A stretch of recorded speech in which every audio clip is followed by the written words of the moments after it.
ആലപ്പുഴയിൽ 5 വിദ്യാർത്ഥികളുടെ മരണത്തിനിടയാക്കിയ വാഹനാപകടത്തിന് ഞെട്ടലിൽ തന്നെയാണ് കേരളമുള്ളത്. വണ്ടാനം മെഡിക്കൽ കോളേജിലെ 1ാം വർഷ വിദ്യാർത്ഥികളായ ദേവാനന്ദൻ, മുഹമ്മദ് ഇബ്രാഹിം, ആയുഷ് ഷാജി, ശ്രീദേവ് വത്സൻ, മുഹമ്മദ് അബ്ദുൽ ജബ്ബാർ എന്നിവരാണ് മരിച്ചത്. 6 പേർ മെഡിക്കൽ കോളേജ് ആശുപത്രിയിൽ ചികിത്സയിലാണ്. 3 പേർ ഐസിയുവിലാണ്. അതിൽ ഒരാളുടെ നില ഗുരുതരമാണ്. ഇന്ന് രാവിലെ 8 മണിയോടുകൂടി പോസ്റ്റ്മോർട്ടം നടപടികൾ ആരംഭിക്കും എന്നാണ് അറിയാൻ കഴിഞ്ഞിരിക്കുന്നത്. നമ്മളോട് വന്നപ്പോൾ മരിച്ച വിദ്യാർത്ഥിയെ ദേവാനന്ദിൻ്റെ ബന്ധുക്കൾ ഇവിടെ എത്തിയിരുന്നു. അവരോട് അറിയിച്ചിരിക്കുന്നത് 8 മണിയോടെ പോസ്റ്റ്മോർട്ടം നടപടികൾ തുടങ്ങും.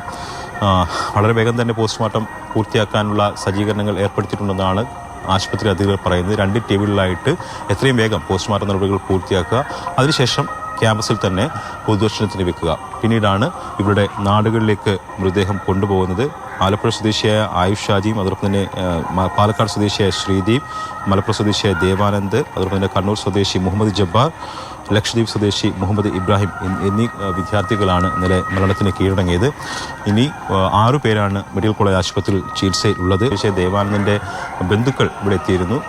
അവർ കോട്ടയത്തുള്ളവരായിരുന്നു. അവരിവിടെ എത്തിയിരുന്നു. അങ്ങനെ ആളുകൾ ഇങ്ങോട്ടേക്ക് എത്തിക്കൊണ്ടിരിക്കുകയാണ്. അവരോട് സംസാരിച്ചപ്പോൾ 11 മണിയോടുകൂടിയാണ് തങ്ങൾ ഈ വിവരം അറിഞ്ഞത്. രാത്രി 11 മണിക്കാണ് ഈ വിവരം അറിഞ്ഞതെന്ന് പറഞ്ഞു. അങ്ങനെ ആളുകൾ ഇങ്ങോട്ടേക്ക് എത്തിക്കൊണ്ടിരിക്കുകയാണ്. പാലക്കാട് അതോടൊപ്പം ലക്ഷദ്വീപിൽ നിന്നൊക്കെ ഈ കുടുംബങ്ങൾ വരാനുണ്ട്.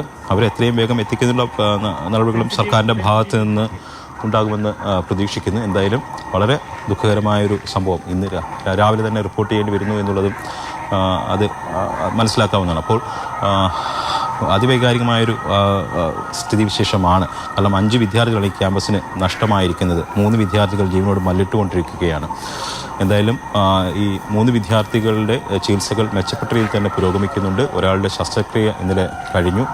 3 പേർ ഇപ്പോൾ ഐസിയുവിൽ തന്നെയാണ് ഉള്ളത്. അതിൽ 2 പേരുടെ നില പ്രശ്നമില്ല എന്നുള്ളതാണ്. അതായത് 6 പേരിൽ ബാക്കി 3 പേരുടെ ആരോഗ്യസ്ഥിതിയിൽ വലിയ പ്രശ്നമില്ല എന്നുള്ളതാണ് ആശുപത്രി അധികൃതർ പറയുന്നത്. എന്തായാലും പോസ്റ്റ്മോർട്ടം നടപടികളാണ് ഇനി തുടങ്ങാനുള്ളത്. അത് 8 മണിയോടുകൂടി തുടങ്ങും എന്നാണ് ആശുപത്രി അധികൃതർ അറിയിച്ചിരിക്കുന്നത്.